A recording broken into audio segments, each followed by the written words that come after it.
Salut à tous, bienvenue. Alors dans cette vidéo, je vais répondre à une question qui m'a été posée en commentaire par rapport à ma vidéo sur les compteurs. Vous l'avez peut-être vu. L'idée, c'est que dans cette vidéo, je vous montrais différentes façons de faire des compteurs automatisés dans Excel. Et dans cette vidéo, en fait, je vais faire des commandes où, pour chaque commande, ce que je veux, c'est avoir commande numéro 1, commande numéro 2, commande numéro 3, et que ça me génère un nouveau document à chaque fois. Je vais aller même un petit peu plus loin, c'est-à-dire que je vais vous montrer comment faire le code pour que ça vous génère un PDF automatiquement avec le bon, numéro de commande. Donc on se met tout de suite dans Excel et puis on va faire ce mini projet assez rapidement ensemble. Alors, comme vous pouvez voir ici, j'ai une page Excel avec ma commande où le but c'est que ici j'ai commande numéro. Ça en fait c'est mon standard, c'est-à-dire que je vais pas le toucher. Je vais simplement mettre un bouton de nouvelle commande ici, par la suite, mais ça on y viendra un peu après. L'idée, c'est que je vais avoir une date pour ma commande. Ça, je peux le rendre un peu automatique en mettant un égal aujourd'hui. Mon fournisseur, pareil, j'aimerais bien en fait sélectionner dans mes données mon fournisseur. Donc, je vais simplement autoriser une liste. Je vais très rapidement parce que c'est pas le sujet principal, mais j'en ai pour une petite seconde. Voilà, donc je pourrais sélectionner mon fournisseur là-dedans. Et maintenant, l'objectif, c'est que la première étape, alors je me suis fait une liste pour bien suivre, c'est que je veux copier ma fiche, la dupliquer. Donc, c'est-à-dire que la feuille standard ici, je vais la dupliquer dans une autre feuille pour que je puisse la compléter. Ce que je vais faire, c'est aller dans Développeur, ici, Visual Basic, et je vais insérer un module, et dans ce module-là, je vais pouvoir rédiger ma fonction. Alors, j'ai un petit peu triché avant, j'ai préparé mes fonctions. Ce que je vais faire, c'est que je vais construire le code petit à petit pour vous montrer, pour que ça aille un petit peu plus vite en vidéo. Donc, je vais récupérer ma première fonction ici, donc sub créer commande. Je vais mettre mon end sub en dessous. Et comme vous pouvez voir, l'idée de cette fonction, c'est que ça va prendre ma feuille standard, ça va la copier et la coller. Et ensuite, la nouvelle feuille, je veux qu'elle soit renommée commande numéro avec le sheet standard et je récupère la valeur qui est en J2. Donc ici, ma commande, techniquement, ça sera la numéro 1.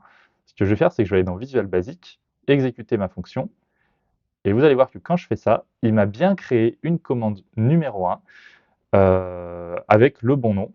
Et il m'a mis aussi également prochaine commande, ça c'est pas très important. Mais ce que je vais faire, c'est que je vais pour l'instant la supprimer. Alors, j'ai d'autres éléments à faire à cet endroit-là. Le premier, c'est d'avoir le numéro dans la feuille. C'est-à-dire que ici, j'ai commande numéro et je veux que mon 1 il apparaisse ici automatiquement.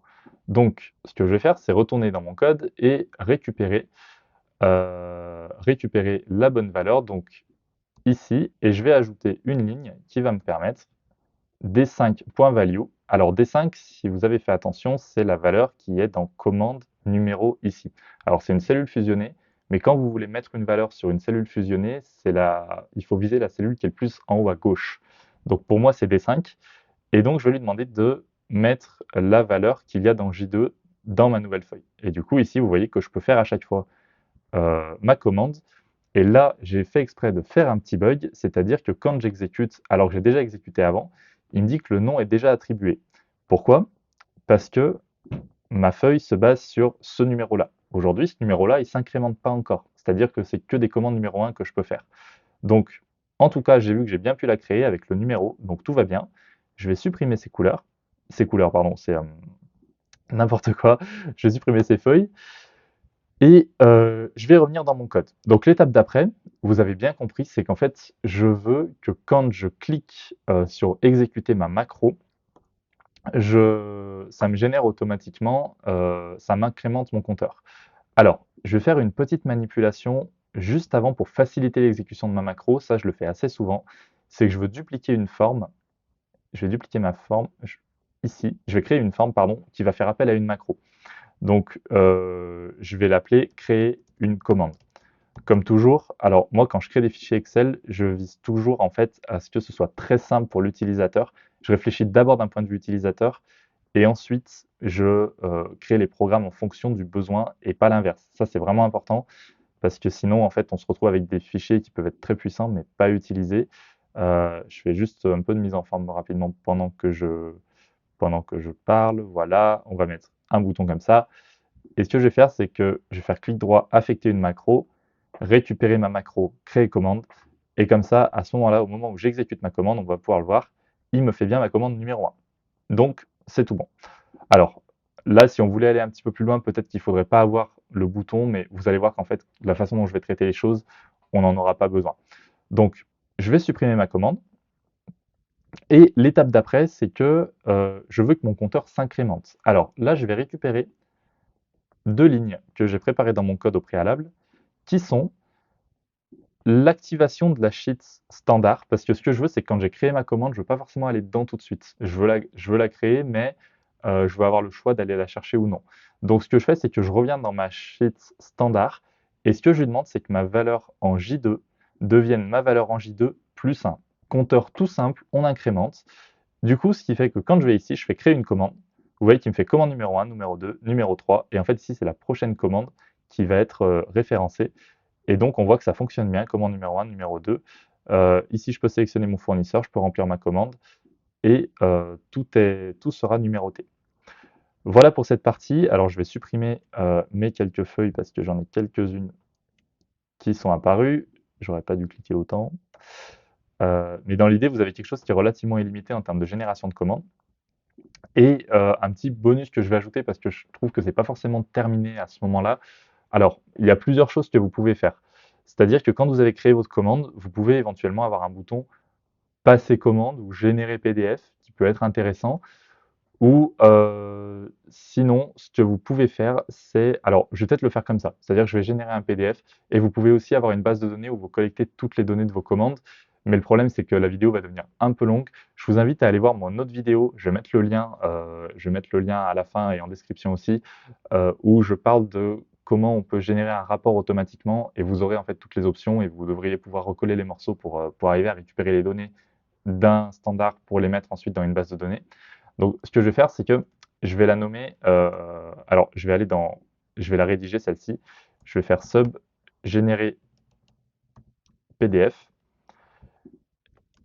Et ce que je vais demander dans cette sub, c'est que euh, mon, mon active sheet, c'est-à-dire la feuille qui sera de ma commande, puisse être exportée au format PDF dans le même dossier que mon fichier Excel des commandes.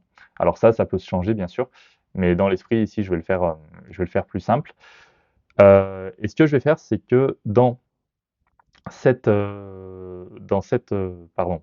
feuille-là, je vais générer également une forme que je vais nommer générer commande. Donc, je vais sélectionner une autre couleur pour que ce soit bien clair, mettre en gras, mettre un peu plus gros mes données, voilà. La police, on va mettre en comme ceci, parfait. Et ce bouton-là, ce que je vais lui demander, c'est qu'il soit affecté à une macro également, mais cette fois-ci à la macro générer PDF.